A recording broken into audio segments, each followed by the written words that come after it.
경제브리핑 불편한 진실이 여러분의 확실한 두통 치료제가 되어드리겠습니다. 경제 뉴스가 연예 뉴스처럼 쉽게 들리는 그날까지. 경제브리핑 불편한 진실.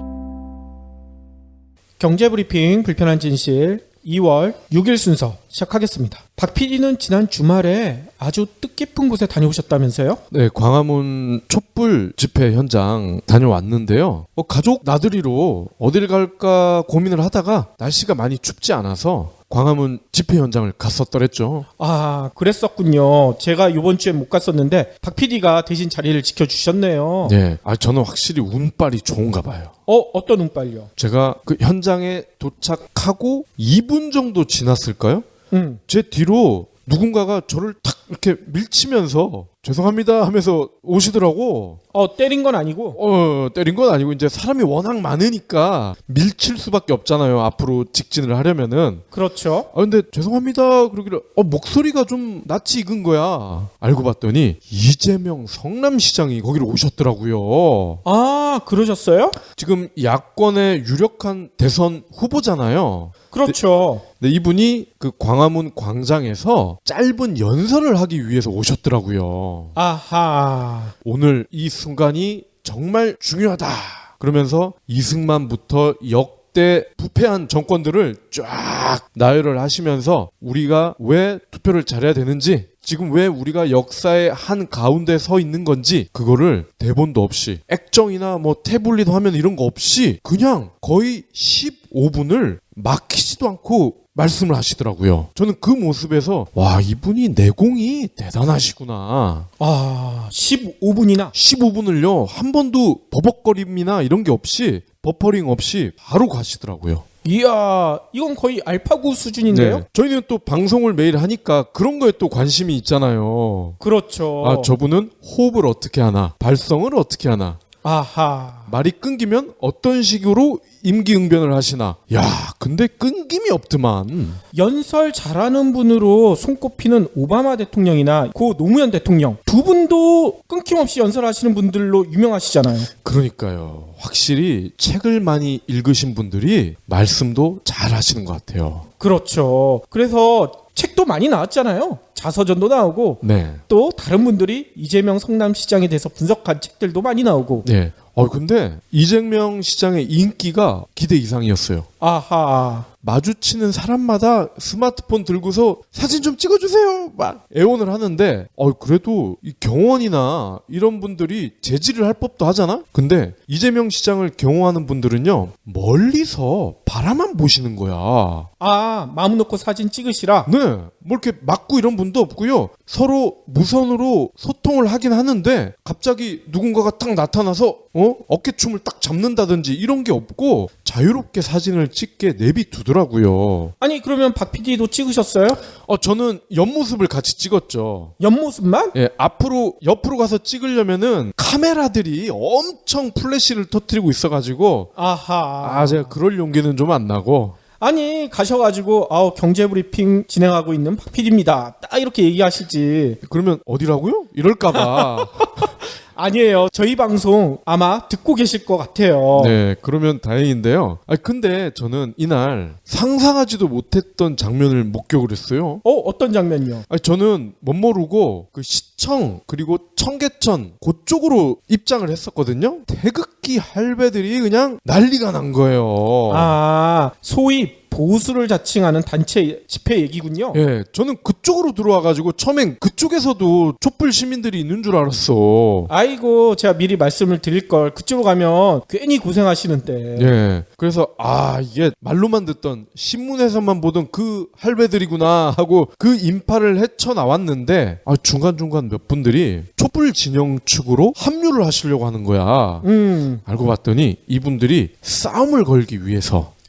그렇죠. 예. 근데 이런 노림수를 알고 경찰들이 미리 차벽을 이렇게 만들어 놨더라고요. 그 덕수궁 끝나는 지점, 그리고 코리아나 호텔 그 사이에다가 버스를 벽을 쌓아가지고 아예 진입을 못하게 막아놨는데 이분들이 태극기를 말아가지고 뒷주머니에다 쓱 쓱 집어넣더니 인도 쪽으로 이렇게 걸어오셔가지고 합류를 하시더라고요. 아니나 다를까 촛불 진영 할아버지들과 또 대판 싸움이 나가지고 아이들 볼 때는 좀 민망하더라고요. 일부러 그런 걸 부추기는 거 아니겠습니까? 맞습니다. 아니 근데 저는 궁금해한 게 지난 주말 뉴스를 보니까 유모차 부대가 네. 태극기 집회에 나타났다 뭐 이런 얘기가 있더라고요. 네. 박 PD가 가서 그 유모차 한번 벗겨보시지 그러셨어요. 그 안에 애들이 없다는 얘기가 있거든. 아니 저는 그 시청에서 광화문 광장까지 꽤 길게 그 할아버지 인파를 뚫고 나왔거든요. 근데 저는 유모차 딱 한 대 봤어요. 그래요? 근데 말씀을 듣고 나니 그게 정상적인 유모차가 아니었던 것 같아. 그렇죠. 할머니들이 걷기 좀 편하게 하는 그런 유모차 있잖아요. 유모차 형태로 생긴 거. 네, 보행을 도와주는 의료기기 같은 거 아닙니까? 그렇죠. 그거 끌고 나오신 분들이 상당히 많았는데 그거를 유모차 부대다 이렇게 확대 과장하시는 분들이 상당히 많더라고요. 아, 근데 저는 이제 저희들처럼 가족 단위로 나오신 분들이 꽤 많더라고요. 그날 미세먼지가 나쁨이었거든요. 그랬었죠. 그럼에도 이렇게 많은 분들이 그 자리를 메워주셨다는 게 아직도 촛불 열기가 대단하구나 새삼 느낄 수 있어서 흐뭇했어요.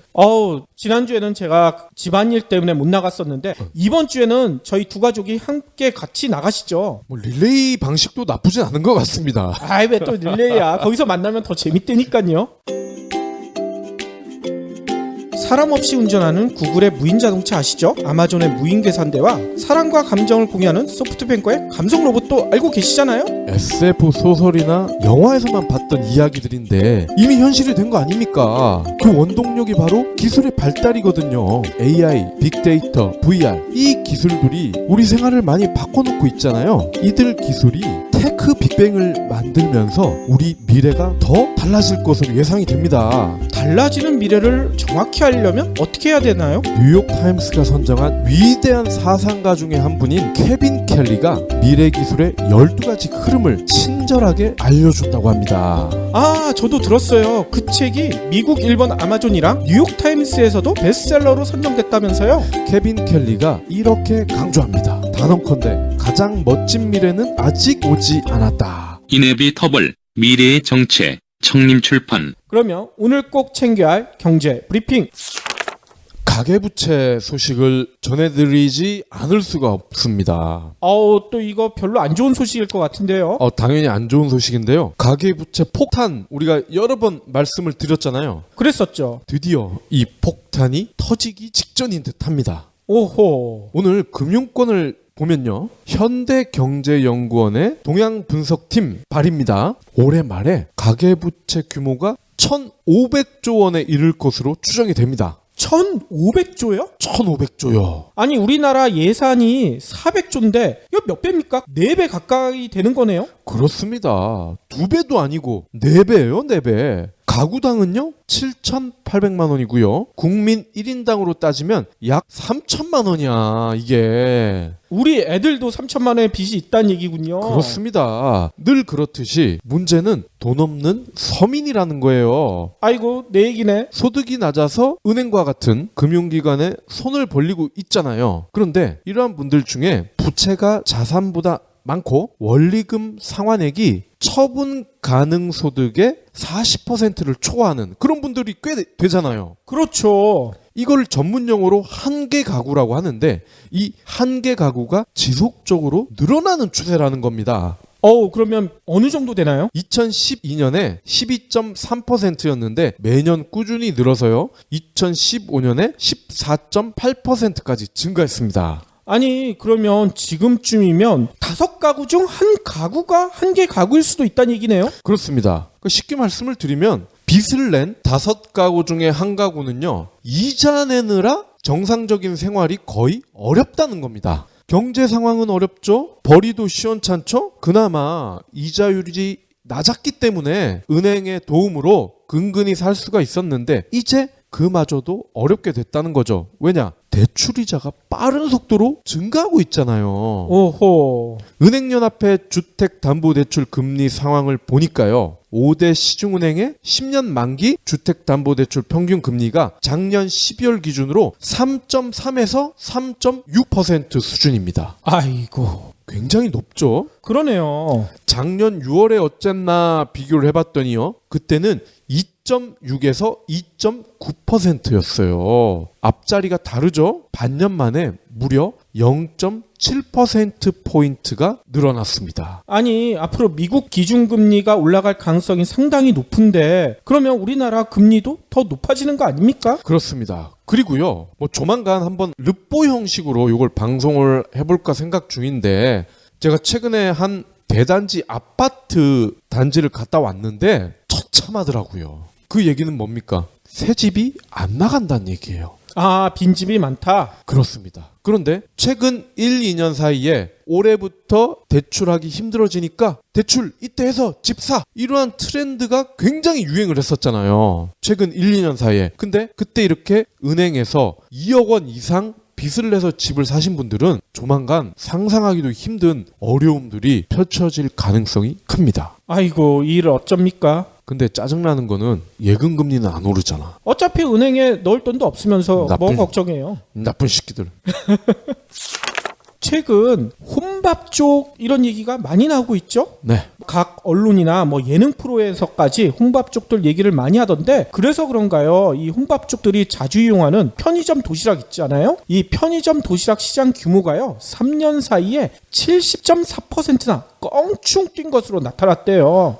편의점 도시락을 먹는 분들이 이렇게 많아요? 그러니까요. 오늘 농림축산식품부와 한국농수산식품유통공사가 간편식 시장과 관련한 도시락 뭐 이런 시장 보고서를 발표를 했거든요. 이 보고서에 따르면요. 도시락의 편의점 시장 규모가요. 2015년 기준으로 1329억 원으로 집계가 됐대요. 네. 이는 3년간 70.4% 아까 얘기 드린 대로 엄청나게 커진 것이라고 합니다. 특히 이게 2015년 기준이니까 지난해 또 올해 기준으로 따지면 이게 훨씬 더 늘어났겠죠? 그렇죠. 작년 더 많이 늘어났을 거 아닙니까? 그러니까요. 특히 편의점에서 판매하는 즉석 섭취식품 중 도시락의 매출 점유율도 따져봤더니만 2014년에는 19.2%밖에 안 됐었대요. 근데 2015년이 되니까 27.9%로 껑충 뛰었죠. 거기다가 지난해 그러니까 2016년 2분기에는 무려 34.1%까지 증가했다고 합니다. 저는 다행히도 이 PD님이 늘 함께 계시기 때문에 저희는 식당에서 둘이 밥을 먹잖아요. 그렇죠. 근데 편의점 가끔 이렇게 가보면 정말 가격이 메리트가 있는 것 같아요. 가격이 메리트가 있긴 한데 그게 몸에 결코 좋을 리가 없죠. 네. 나트륨이 너무 많다. 나트륨 범벅이다. 이런 얘기가 예전에 한번 나왔었잖아요. 그렇죠.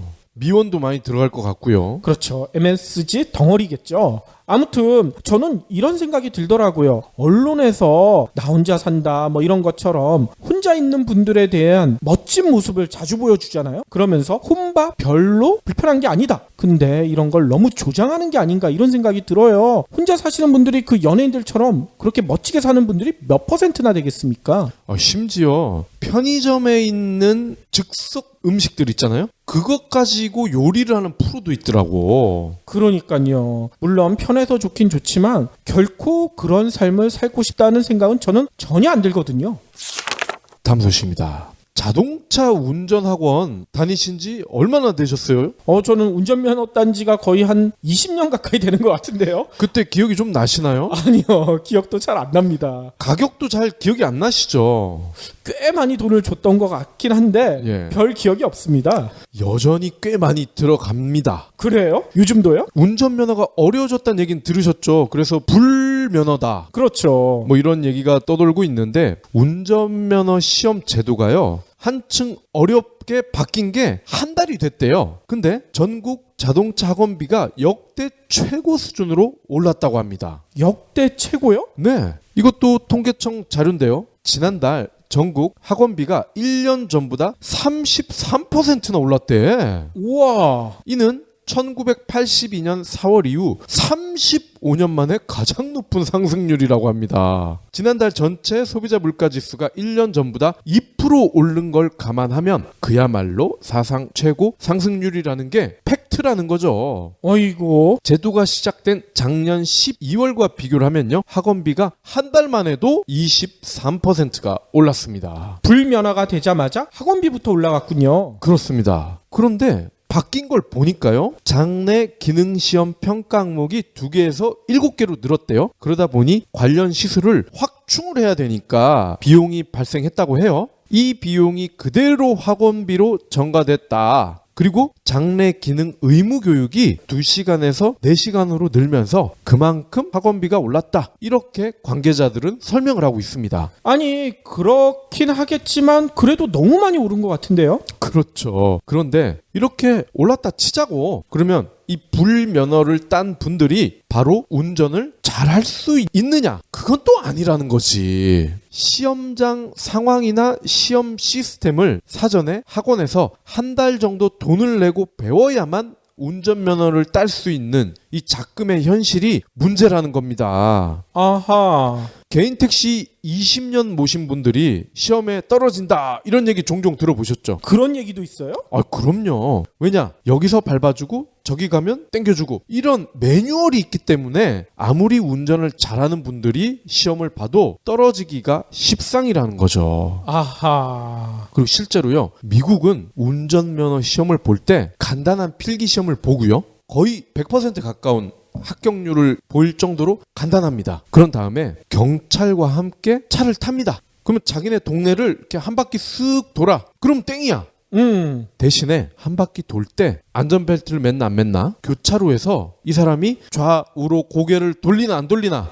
그리고 갑자기 아이들이 공놀이 하다가 튀어나왔을 때 어떤 반응을 보이느냐? 이게 면허증을 따냐 못 따냐의 결정적인 근거가 된다는 겁니다.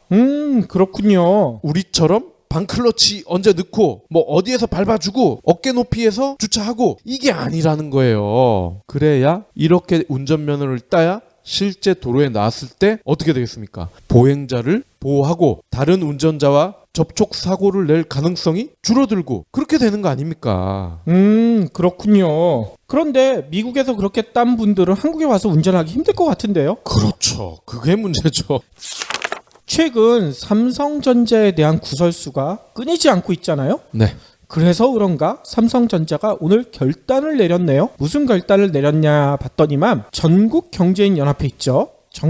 정경련에서 공식 탈퇴하겠다 이렇게 선언했다고 합니다.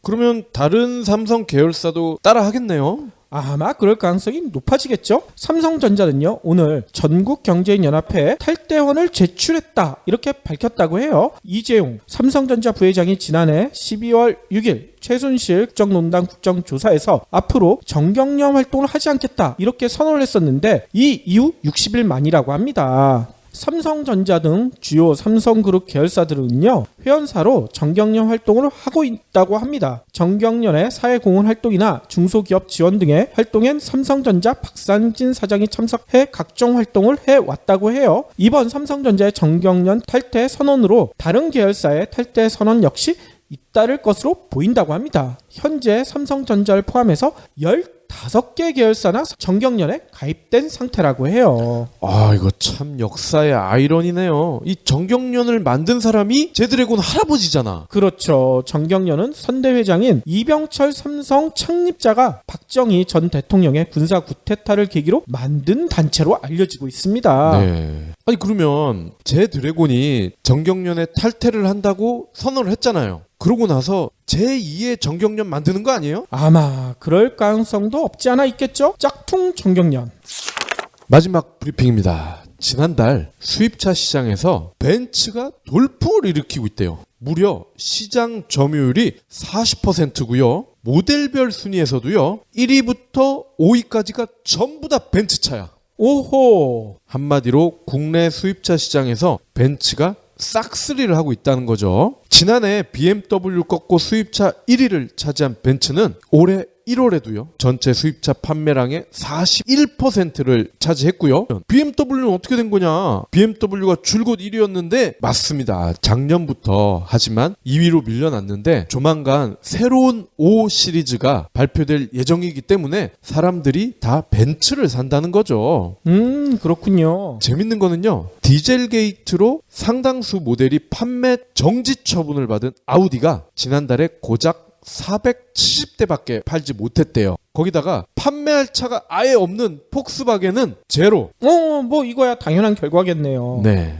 그러면 1월에 어떤 모델이 가장 많이 팔렸나요? 1위부터 5위까지가 벤츠라고 말씀을 드렸잖아요. 근데 재밌는 게 E 클래스입니다. E20D 요건 이제 디젤 모델이죠. 요게 1위고요. 2위가 E200, 3위가 E300. 얘네는 가솔린이죠. 그런데 4위, 5위도 E300 포매틱, 5위는 C200. 요건 이제 C 클래스 준중형 모델이죠. 아하. 이렇다 보니 한동안 강남 소나타라고 할 때 520D를 강남 소나타라고 했잖아요. 앞으로는 벤츠의 E 클래스가 강남 소나타의 지위를 이어받을 것 같습니다. 아니 근데 강남뿐만 아니라 제가 살고 있는 강북에서도 자주 보이더라고요. 이제 강북에도 소나타가 됐군요. 박 PD 지금 뭐 하고 있어? 코딩하고 있습니다.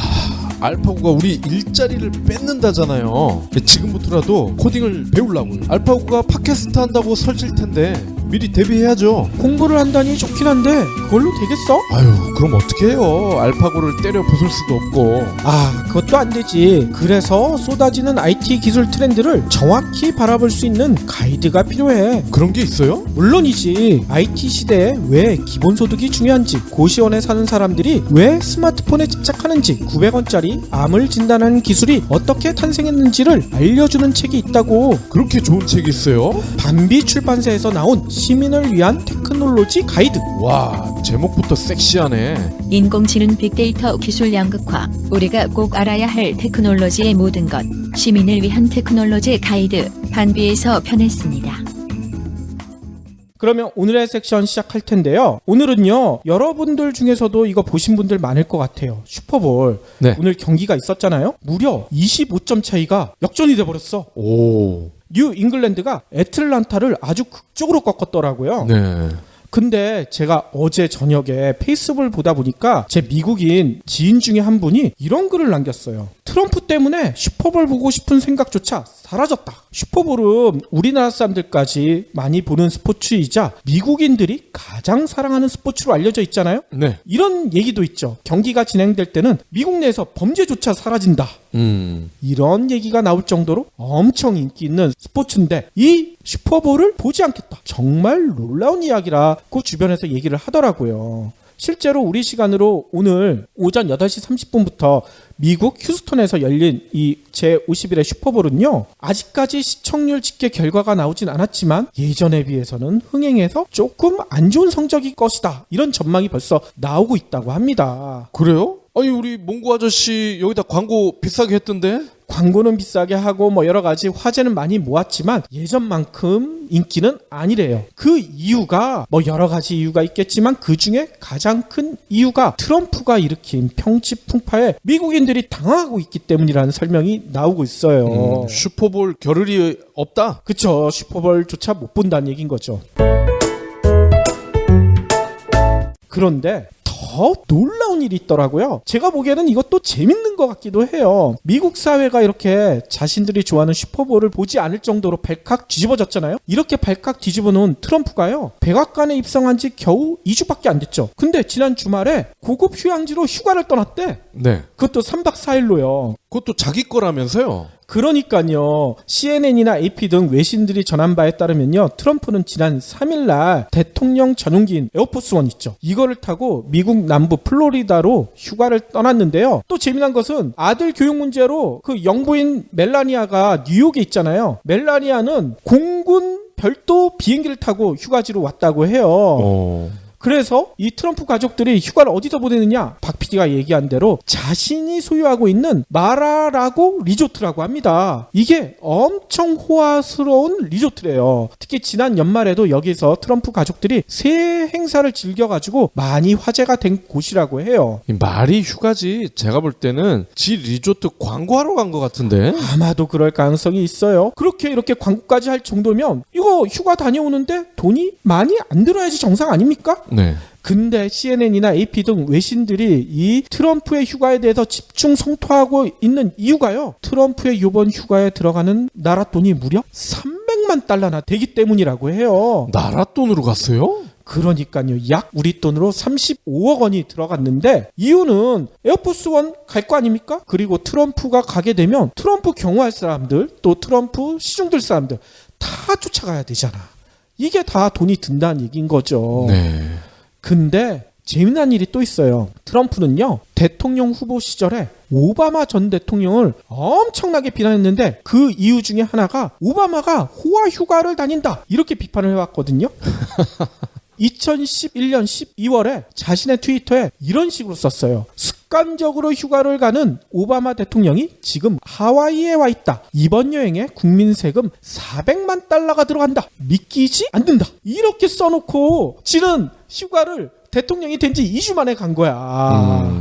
이게 뭐겠습니까? 남이 하면 불륜이고 자신이 하면 로맨스. 이 얘기 아닙니까? 정말 저는 트럼프가 진짜 밉상이라고 생각했는데 진짜 밉상이라는 생각이 들어요. 이거 딱 보는 순간. 이 때문일까요? 미국인들도 엄청 화가 났겠죠? 트럼프가 이번 휴가를 제대로 보내지 못했대요. 왜냐하면 그 리조트 앞에 시위대 3,000명이 달려들었다는 거야. 야, 니 뭐하는 짓이냐? 엄청 시끄럽다는 겁니다. 네.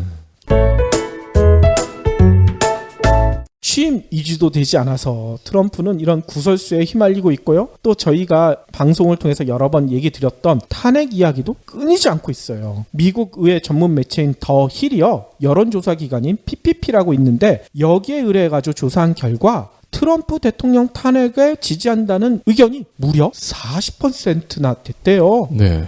이거는 일주일 전에도 비슷한 여론조사를 했는데 이때는 35%. 일주일 만에 5%포인트나 올라가 버린 거예요. 물론 탄핵에 반대한다는 응답이 48%로 아직까지는 더 많긴 하죠. 근데 아까도 얘기했듯이 트럼프는 대통령이 된 지 2주밖에 안 됐잖아.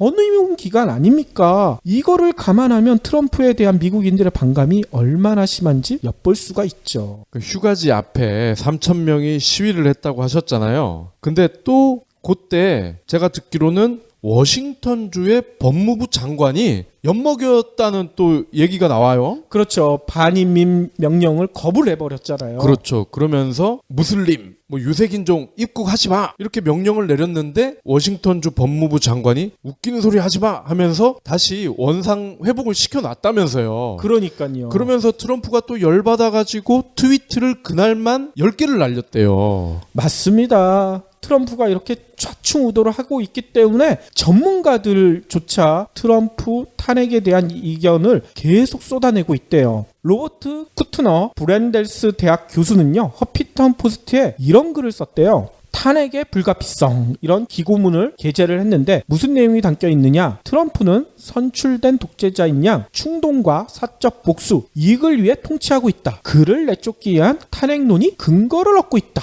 이런 글을 썼다는 거예요. 그래서 지난달 20일부터 탄핵 청원 운동을 이 쿠트너 교수는 벌여왔다는 거예요. 그런데 2주 동안 탄핵 청원에 서명한 사람이 40만 명에 달한다. 이런 내용도 전했다고 합니다. 실제로 제가 그 탄핵 청원 사이트에 들어가 봤거든요. 오늘 현재 탄핵에 찬성한 서명자가 몇 명이나 됐나 봤더니 60만 명을 넘어서 버렸어요. 또 조지타운 대학 법학 교수인 로자 브룩스도요, 최근에 국제외교 전문지인 포린 플래시에 이런 글을 게재했다고 합니다. 2020년 전에 트럼프 대통령을 몰아낼 3가지 방법, 제목이 이렇게 돼 있는데 의회가 주도적으로 나서서 탄핵에 나서라, 이렇게 촉구를 하고 있어요.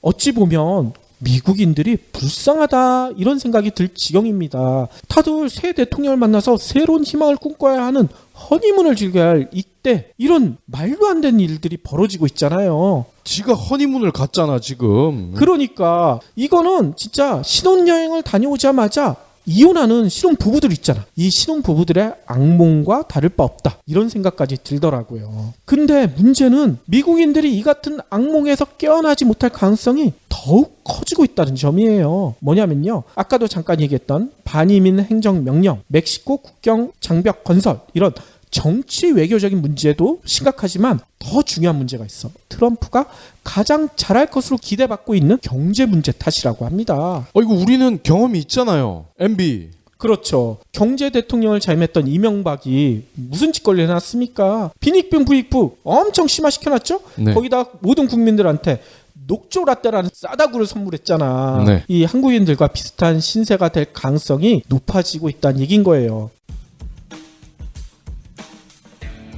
박 팀장, 이번에 우리 새로 나온 제품 있지? 이거 홍보 좀 하게 광고 모델 좀 빨리 알아봐. 오, 연예인 광고 하시게요? 아니, 우리 경쟁사도 연예인 광고에서 대박 났잖아. 박 팀장은 아는 연예인 하나 없어? 빨리 좀 찾아봐. 부장님, 찾아보니까 파인드스타라는 데가 있네요. 우리 회사에 맞는 모델을 빅데이터로 소개해준대요. 파인드스타? 그럼 진짜 스타도 찾아줘? 광고주분들 제품 홍보 제대로 하고 싶으시죠? 그런데 모델을 쓰고 싶은데 연예인은 비쌀 것 같다고요. 광고 계약서는 써본 적도 없다고요? 촬영은 어디서 하는지도 모르시고요. 걱정 마세요. 파인드스타가 있잖아요. 같은 모델, 다른 가격, 스타를 찾아드립니다. 파인드스타, 검색창에 파인드스타를 입력하세요. 무슨 얘기냐? 트럼프는 최근 전 세계를 향해 환율 전쟁을 선포를 했거든요. 달러가 너무 비싸서 미국 경제를 죽이고 있다, 이렇게 주장하고 있어요. 트럼프는요, 일본과 중국 등 다른 나라들은 통화 가치를 일부러 떨어뜨려 수출 경쟁력을 높이고 있는데 우리만 바보 멍청이처럼 가만히 손 놓고 있다, 이렇게 주장하고 있습니다. 근데 트럼프뿐만이 아니에요. 그의 경제 참모들, 똑같은 애들만 모였겠죠. 아무튼 이 경제 참모들도 잇따라서 강달러를 비난하는 발언을 쏟아내고 있어요. 특히 그리곤 피터 나바로 백악관 국가무역위원회 위원장은 이런 얘기를 했다고 합니다. 꼭 집었어. 독일은 유로화 가치를 낮춰서 다른 유로존 국가는 물론이고 미국 등 교역 상대국들을 착취하고 있다. 독일 우박 맞나요? 이런 식으로 얘기해도 되나 모르겠어요. 이런 얘기가 뭔 얘기겠습니까? 미국이 지난 20년간 강달러 정책을 지속해왔잖아요. 이번 기회에 완전히 아작내버리겠다, 트럼프가 이렇게 선언한 것으로 보여져요. 진짜 이렇게 트럼프나 트럼프 경제 관료들이 말을 쏟아내니까 달러화 지수가요, 한 달여 만에 무려 3% 가까이가 급락했다고 합니다. 반면에 위안화, 엔화, 우리나라 돈, 원화, 이 가치는 급등했죠. 지난해 말 달러 가치가 14년 만에 최고치로 치솟았던 상황과는 전혀 딴판 올라가고 있다고 합니다. 사실 전문가들은 이렇게 얘기를 해요. 트럼프의 이 같은 발언이 틀린 건 아니다. 왜냐? 중국은 정부 차원에서 수년간 위안화 가치를 인위적으로 떨어뜨렸다, 이런 의심을 받고 있거든요. 그쵸. 근데 중국은 이유가 있잖아요. 왜 자기네 돈의 가치를 인위적으로 떨어뜨렸을까? 수출 잘하기 위해서, 그거 아닙니까? 그렇죠. 수출 기업들을 국가 차원에서 도와주기 위해서 한 건데, 아무튼 아니 이거 더 이상 안 하겠다, 최근에야 위안화 가치 하락을 막겠다, 중국 정부에선 이런 유화적인 제스처를 취하고는 있긴 하지만 트럼프가 보기에는 그걸로 아직 성에 안 찬다는 얘기겠죠. 독일도 마찬가지입니다. 유로화 약세 덕으로 금융위기와 유로존 재정위기 속에서도 막대한 무역 수지 흑자를 독일이 올려왔잖아요. 또 일본도 아베 정부가 노골적으로 엔화 약세 정책을 추진해왔죠. 미국 경제를 살리겠다고 공언한 트럼프로서는 이거 중국, 독일, 일본 가만히 둘 수가 없는 상황인 건 맞긴 맞아요. 게다가 미국을 소비 중심에서 생산 중심으로 전환하겠다, 이런 전략을 내세우고 있잖아요. 환율 하락은 필수적이라는 얘기가 나오고 있습니다. 전문가들은요, 이렇게 얘기하고 있어요. 일단 미국 재무부가요, 오는 4월에 환율 보고서를 발표할 예정이거든요. 이때까지는 이 같은 트럼프가 얘기한 의도대로 달러 약세가 지속될 것으로 내다보고 있대요. 이 환율 보고서에서 중국이나 일본이나 독일, 이런 나라들에 대해서 환율 조작국 지정 가능성이 높기 때문이라고 합니다. 독일이랑 일본도요? 그렇죠. 근데 독일이랑 일본이 문제가 아니죠. 자칫 우리나라까지 환율 조작국에 들어갈 가능성이 높다고 해요. 이렇게 되면 어떻게 되겠습니까? 가뜩이나 힘든 우리 수출 진짜 치명타가 될 수 있다는 얘기인 거죠. 문제는 트럼프가 의도한 대로 상황이 흘러갈 것인가, 이런 점이에요. 우선 트럼프의 최근 조치는요, 마치 1980년대 플라자 합의를 연상시키거든요. 플라자 합의 예전에도 한번 말씀드렸었는데 다시 설명드리자면요, 당시 미국 대통령은 레이건이었잖아요. 네. 레이건 정부는요, 재정, 무역 적자, 쌍둥이 적자라고 했죠. 이 쌍둥이 적자 때문에 아주 골치가 아팠대요. 그래서 어떻게 하겠느냐, 레이건은 미국이 최고라고 생각했던 사람 아니에요. 이거 그냥 가만 안 놔둬, 한 방에 해소하겠다. 그래서 일본, 독일, 영국, 프랑스, 당시 미국에서 엄청난 돈을 벌어가던 이 나라들의 재무장관들을 다 플라자 호텔로 불러 모았어. 네. 그래가지고 야, 니네 이거 어떻게 할 거야? 해결책 내놔. 달러를 약세화시키고 엔화, 마르크화, 이거 강세를 인위적으로 유도해버리겠다. 플라자 합의 이거 다 사인해. 이렇게 했다고 합니다. 거의 반협박으로 합의를 이끌어냈다고 해요. 이렇게 되니까 특히 가장 피해를 입었던 나라가 일본이라고 해요. 네. 일본의 환율이요 238엔에서 1년 만에 152회 고공행진을 했다고 합니다. 이렇게 되니까 어떻게 되겠습니까? 일본이 미국에 수출하던 거 가격 엄청 뛰었겠죠? 수출이 안 되기 시작했어요. 일본 경제가 이때부터 버블이 꺼지기 시작했고 잃어버린 20년이 돼버렸다. 이런 얘기가 나오고 있죠. 네. 트럼프도 이 레이건이 했던 거 왜 나는 안 돼? 똑같이 생각하는 것 같아요. 플라자 합의와 비슷한 거를 이끌어내고 싶다는 생각이 아주 많은 것 같습니다. 뭔 얘기냐? 당시는 일본, 독일, 영국, 프랑스였지만 이제는 중국, 일본, 독일 이들 나라가 미국에서 천문학적인 무역 흑자를 올리고 있잖아. 이게 뭔 이유 때문인가? 얘네들이 환율 조작했기 때문이다. 그래서 이거로 밀어붙여서 상대국 통화 강세와 달러 약세, 플라자 합의 때처럼 비슷하게 유도하겠다는 계산인 것 같아요. 환율 조작보다는 제 생각에는 물건이 좋아서 그런 거 아니에요? 그렇죠. 근데 트럼프는 물건이 좋아서라고 얘기하기가 힘들지. 이게 환율 때문에 얘네들이 너무 싸게 팔아서 이런 식으로 몰아붙여야 미국인들을 자기 뜻대로 끌어들일 수가 있지 않겠습니까? 뭐 싸다고 다 사나? 아무튼 문제는요. 트럼프의 뜻대로 될 가능성이 이제는 거의 희박해 보인다. 이런 점이에요. 뭐냐면요. 아까 얘기 드렸던 플라자 합의 당시 국제 정세가 어땠습니까? 냉전이 최고조였던 거예요. 네. 그 당시만 해도 소련이라는 엄청난 적이 있었잖아. 공공의 적. 아까 얘기 드렸던 일본, 독일, 영국, 프랑스는 다 미국 보호하에 있었어요. 미국이 한마디 하면 미국 얘기를 안 들을 수가 없는 상황이었죠. 죽으라고 하면 죽는 신용까지 해야 될 그런 정도였단 말입니다. 그러니까 플라자 합의가 그렇게 됐었는데 과연 지금 그럴까요? 일단 미국이 지금 겨냥하고 있는 일본, 중국, 독일 중에 일본은 아마도 그때와 비슷하게 죽는 신용을 할 가능성은 높아. 왜냐하면 일본은 지금 아베 정권이 미국과 뭔가를 한번 해보려고 하잖아요. 네. 근데 나머지 국가, 독일, 중국 얘네들이 미국 말을 들을까요? 일단 독일은요. 트럼프 보호주의에 맞서는 최후의 보루로 여겨지고 있어요. 카리스마 넘치는 메르켈 총리를 앞세서 독일 경제가요. 트럼프의 위협에 쉽게 고개를 숙이지 않을 것이다. 이런 얘기들이 나오고 있죠. 자유무역 이거 지켜내는 최후의 성지다. 이렇게 여겨지고 있기 때문에 네. 독일뿐만이겠습니까? 중국은 더 미국 말을 안 듣겠죠. 지금 G2 세계 경제 패권을 놓고 싸우고 있는 나라인데 오히려 중국은요. 트럼프의 요구 아예 콧방귀를 뀌고 오히려 미국 너 까불면 나한테 한 방 맞을걸? 이럴 수도 있어요. 뭐냐면 예전에도 한번 저희가 말씀드렸죠. 미국 국채를 가장 많이 갖고 있는 나라가 바로 중국이다. 중국이 가지고 있는 국채가 얼마냐? 작년 자료를 찾아보니까요. 1조 달러에 달한대요. 우리나라 돈으로 1148조 원이에요. 와. 이거 야 미국 국채? 나 이거 다 필요 없어. 한꺼번에 내다 팔면 어떻게 되겠습니까? 미국이 한순간에 부도위기에 몰릴 수가 있다는 거야. 그렇죠. 국채라는 거는 국가가 돈을 준다는 거 아닙니까? 그럼 1148조 원을 한꺼번에 땡겨줘야 된다는 거 아니에요? 그러니까 이게 미국의 현재 경제 상황에서는 불가능하다는 얘기인 거죠. 따라서 21세기판 플라자 합의는 애초부터 불가능하다고 합니다. 그런데도 트럼프가 중국과 독일을 위협하는 이유가 뭘까요? 일단 저희가 판단하기에는 자신의 지지층에 보여줄 것을 찾아야 하는 트럼프에게는 환율 전쟁만큼 좋은 카드가 없는 것 같아요. 미국에 엄청난 흑자를 내는 중국, 독일, 일본 혼내주겠다. 트럼프가 이렇게 하면 미국 시민들이 다 박수칠 거 아닙니까? 네. 한마디로 국민들을 현혹할 수 있는 최고의 무기가 환율이라는 얘기인 겁니다. 게다가 트럼프는 전형적인 장사꾼이잖아요. 정치인이 아니죠. 자신의 비즈니스에 도움이 된다고만 하면 이거 불가능할 것이지만 그냥 밀어붙이는 인물이라는 얘기인 거예요. 당분간만이라도 달러 약세가 돼서 수출 경쟁력이 살아나면 어떤 일이 벌어질까요? 트럼프가 소유하고 있는 그런 기업들, 비즈니스 이런 데는 엄청난 도움이 될 수가 있죠. 네. 그 사이에 단물만 자기는 쏙 빼먹으면 된다. 이렇게 판단할 수도 있다는 얘기인 겁니다.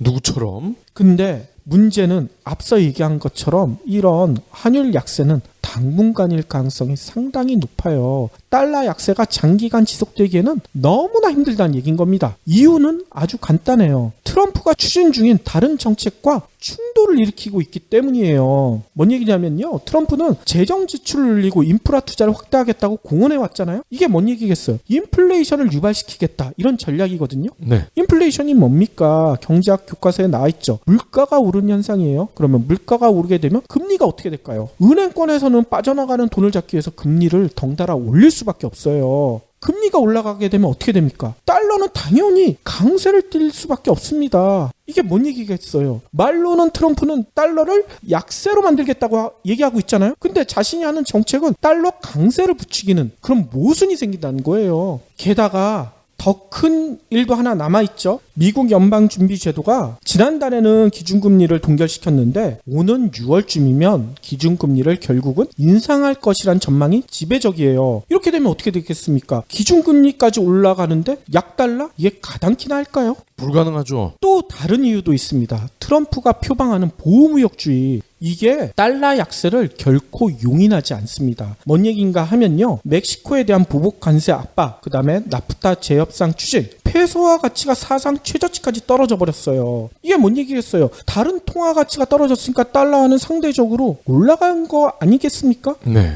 강달러라는 얘기인 겁니다. 게다가 트럼프는 수입보다는 수출을 하겠다 이렇게 강조하고 있잖아요. 이게 뭔 얘기겠어요? 무역 수지를 개선하겠다는 의지잖아요. 무역 수지가 트럼프의 얘기대로 실제로 개선되면 어찌 될까요? 달러화는 자연스럽게 강해질 수밖에 없어요. 그렇죠. 약세가 될 수가 없다니까. 적자가 이어져야 약달러가 되는 거죠. 근데 트럼프의 모순은 여기서 끝나지가 않아. 더 큰 모순이 있어. 뭐냐면요. 트럼프가 추진 중인 달러 약세는요. 결국 자신의 지지층들에게 배신감을 안겨줄 가능성이 매우 커요. 왜냐? 경제학 교과서에서도 나와 있듯이 모든 사람들에게 골고루 혜택이 돌아가는 경제 현상은 거의 없잖아요. 한쪽이 이득을 보면 손해보는 쪽은 반드시 생기기 마련이죠. 달러 약세도 마찬가지입니다. 뭐냐면 트럼프가 추진하고 있는 달러 약세는요. 수출 기업들에게 혜택을 주는 거잖아. 그러면 한쪽에는 손해를 봐야 되는데 누가 손해를 보느냐? 국민들이 손해를 본다는 얘기인 거예요. 네.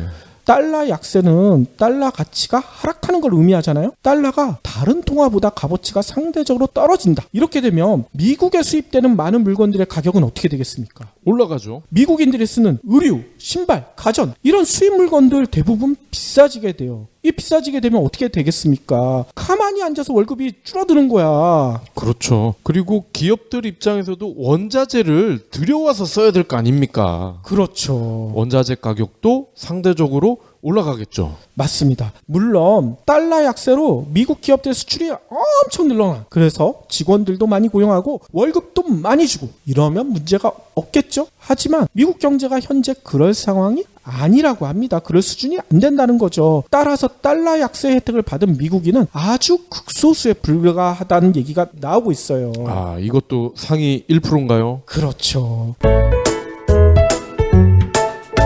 그러니까 아까도 얘기했듯이 대부분의 서민들은 트럼프의 정책 때문에 가만히 앉아서 임금이 줄어드는 신기한 경험을 하게 된다는 거야. 트럼프만 되면 잘 살 줄 알았는데 이게 완전히 반대로 가고 있는 거죠.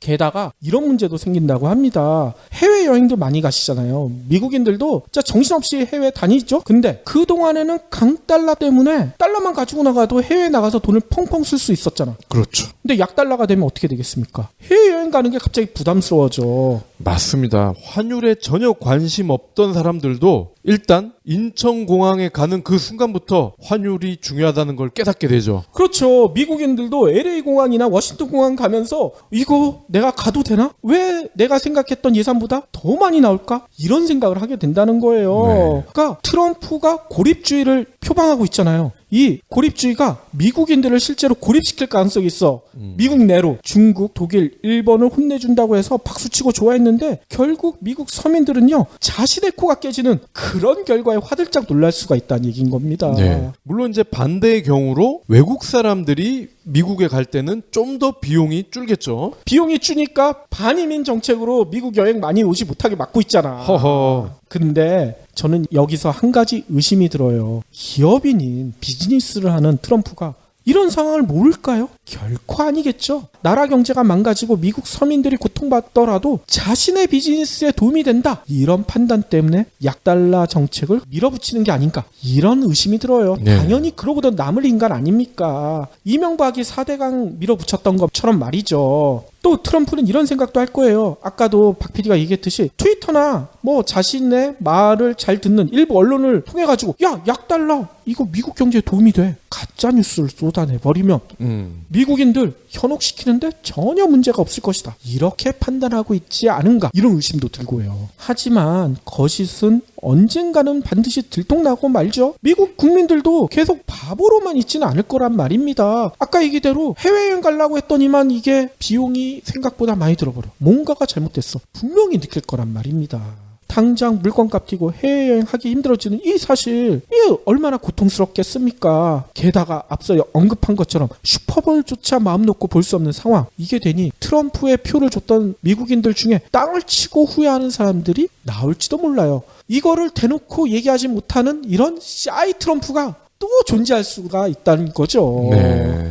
따라서 기업들에게만 좋은 달러 약세 정책을 더 이상은 미국인들 사이에서도 지지하지 않을 가능성이 높아질 것 같습니다. 더 나아가 야, 이거 진짜 트럼프한테 우리가 너무 된통 속았구나. 이렇게 얘기하시는 분들도 많을 거고요. 그러니까 아까 얘기했던 탄핵 지지도 급격하게 늘어날 가능성이 높아 보여요. 네. 환율도 그렇고 금리도 그렇고 이게 높을 때도 있고 낮을 때도 있지만 그게 다 이유가 있는 거 아닙니까? 그렇죠. 시장에서 자연스럽게 결정되는 건데 이걸 인위적으로 건드린다는 거는 꼭 부작용의 대가를 치를 수밖에 없는 거죠. 그리고 지 스스로 독일, 일본, 중국을 환율 조작국이라고 막 비난하지만 지가 환율 조작하는 거 아닙니까? 그렇죠. 지 스스로 지 모순을 드러내버리고 있어요. 그러니까 저는 트럼프가 아까도 처음에 취임 2주 만에 휴가 다녀왔다고 했잖아요. 조만간 영원히 휴가를 떠나야 될지도 모른다. 이런 생각이 들어요.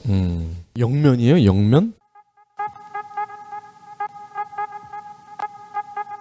사소한 것도 거절당할까봐 말을 못해요. 남에게 싫은 소리 하기가 너무 힘든데 그게 제가 거절당하는 것을 두려워해서 그렇다는 것을 알았습니다. 평소 두려움이 많아 겁쟁이였던 저에게 좋은 자극이 되었습니다. 어떤 책에 미리 보기를 읽고 독자들이 남긴 댓글입니다. 책의 저자도 사소한 부탁을 잘 못하는 아주 소심한 사람이었습니다. 하지만 저자는 도망치지 않고 부딪혀 봅니다. 100일 동안 하루에 한 번 거절을 당하는 건데요. 처음 보는 사람에게 100달러를 빌려달라고 하거나 햄버거 가게에서 햄버거를 공짜로 달라고 하거나 특이한 도전들로 거절을 받아들이는 자신만의 방법을 만들어갑니다. 100일간 진행된 거절당하기 연습. 그는 어떻게 변했을까요?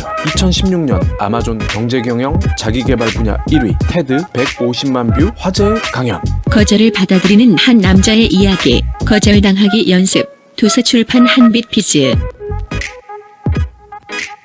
마지막으로는요, 제가 외신에서 아주 놀랍고도 감동적인 이야기를 하나 들었어요. 중국에서는 물을 마시면서 그 근원을 생각하라고 합니다. 뿌리를 잊지 말라는 것이죠. 32년 전 호주에서 29일이 지금의 저를 잊게 했습니다.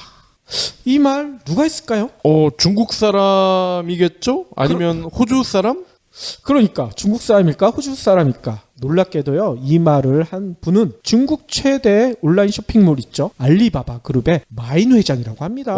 마 회장이군요. 그렇죠. 근데 마인 회장은요, 호주 친구와의 우정을 기념해서 호주 대학에 무려 2천만 달러, 우리나라 돈으로 230억 원의 장학기금을 조성했는데 이 자리에서 이런 말을 남겼대요. 네. 사연이 상당히 있어 보이죠? 이 사연은요, 사우스 차이나 모닝 포스트 등 외신들이 전했는데요. 호주 뉴캐슬 대학이 지난 3일 마 회장이 마인 공익기금회를 통해서 조성해서 기부한 230억 원으로 마 몰리 장학 프로그램을 설립했다. 이렇게 발표했다고 합니다. 이 대학이 설립된 이래 최대 기부액이라고 해요. 네. 마 회장이 이렇게 엄청난 기부를 한 이유가 뭘까요? 사연은 1980년으로 거슬러 올라간대요. 당시 마 회장이 16살이라고 하더라고요. 이때 고향인 항저우의 한 공원에서요, 중호, 그러니까 중국과 호주 우호협력 방문단 일원으로 왔던 데이비드 몰리란 그런 호주인을 만났대요. 네.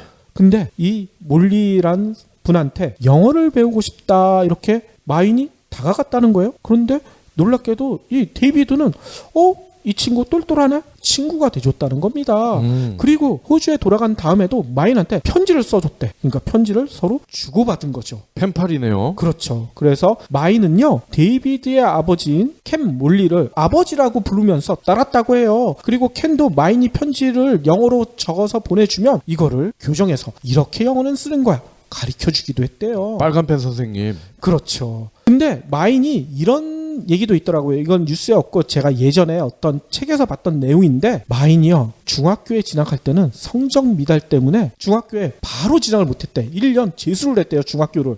그 정도로 공부를 못했다는 거야. 근데 중학교에 진학한 이후에도 공부에 그렇게 흥미가 없었는데 미모의 여선생님이 딱 나타났다는 거지. 그런데 이 미모의 여선생님이 마인한테 영어 공부를 열심히 하라고 이렇게 충고를 해줬대요. 그러니까 자신이 짝사랑하는 여선생님이 그렇게 얘기했으니 영어 공부를 해야 되겠다 이렇게 생각이 들 거 아닙니까? 네. 여선생님한테 그러면 어떻게 하면 영어 공부를 잘할 수가 있을까요? 그랬더니 여선생님이 그랬다는 거예요. 마인이 살고 있는 동네 근처에 외국인들이 자주 오는 호텔이 있는데 거기 가서 외국인들을 직접 만나서 대화를 나눠봐라. 마인은 선생님의 충고 그대로 매일같이 그 호텔에 가가지고 무작정 외국인들에게 말을 걸었다는 거예요. 그래가지고 영어를 잘할 수 있었고, 그래서 만난 사람이 아까 얘기 드렸던 데이비드 몰리라고 합니다. 근데 재미난 점이 있더라고요. 마인한테 영어 공부라고 했던 그 선생님이 담당이 영어가 아니야. 지리 선생님이래. 지리 선생님인데 영어 공부하라고 했대. 정말 왕조연 같이 생겼나 보다. 그런가요? 아무튼 다시 본론으로 돌아가서 마인과 켄의 우정은 이후에도 계속 이어졌대요. 마인이 아까 영어 선생님의 응원에 힘입어서 항저우 사범대 학생이 되자 켄은 야 축하한다, 자신의 집으로, 호주 집으로 초청까지 했대. 근데 당시만 해도요, 중국이 개방이 아직 덜 된 나라였었잖아요. 여권을 발급받기도 어려웠었다고 합니다. 근데 켄은 주중 호주 대사관에 전보까지 보내서 신청 7번 만에 비자를 받아줬다고 해요. 그래서 마 회장은 나중에 이런 얘기를 해요. 그 켄의 집이 호주의 뉴캐슬에 있었거든요. 뉴캐슬에 머무는 29일간 덕분에 스스로 판단할 수 있는 능력과 창의적인 시각을 갖게 됐다. 이런 얘기를 했다는 거예요. 마인한테 이렇게 세계의 창을 열어줬던 켄은 2004년에 사망했다고 합니다. 근데 마 회장은 그때 인연을 잊지 않았대. 지금까지도 계속 켄의 가족과 인연을 이어갔다고 합니다. 그래서 지난 3일에 기금 전달식을 가졌다는 거예요. 켄은 대학을 다니지 않았지만 교육의 힘에 대해 자주 말해줬다. 그래서 오늘은 내 인생의 정말 역사적인 날이다. 이런 소감까지 밝혔다고 합니다. 29일 동안 뭘 했는지를 밝혀야지. 그래야 창의적인 시각을 갖게 된 그 핵심을 알 수 있는 거 아닙니까? 29일 동안 뭐 호주 전역을 구경을 했겠죠. 그걸 밝혀줘야지. 아무튼 저는 이 마인 회장의 사연을 보면서 이런 생각이 들더라고요. 국내에도 비슷한 분이 계시잖아. 말 사주는데 300억 쓰신 분. 네. 진짜 클래스 차이가 보이지 않나요? 그러면 우리도 이런 동남아 국가의 청년들이 말 걸고 편지를 보내면 열심히 교정을 해줘야 되겠군요. 그렇죠. 그리고 또 한 가지 저는 아쉬움이 있어요. 아까도 잠깐 얘기했던 것처럼 마인 회장을 응원해줬던 여선생님이 저한테도 있었으면 제가 지금보다는 영어를 훨씬 잘했을 텐데, 저는 남중 남고를 나왔거든요. 네. 여선생님이 한 분도 안 계셨어. 저도 남중 남고 나왔는데 여선생님이 꽤 있었는데? 아니, 제가 다녔던 학교는 중학교도 그렇고 고등학교도 그렇고 여선생님은 양호 선생님밖에 없었어요. 그래요? 아주 삭막한 환경에서 공부를 했기 때문에 영어를 제대로 못하는 것 같아요. 마인처럼 미모의 선생님이 있었으면 잘했을 텐데. 왕조연일 가능성이 크다니까요. 그러면 요즘은 온라인 영어 학습도 많으니까 왕조연이 가리키는 시원 학습 뭐 이런 거, 네. 그런 거 만들면 잘 되지 않을까요? 근데 왕조연이 가르치면 중국말이잖아. 뭐 일석이조로 영어도 배우고 중국어도 배우는 거지.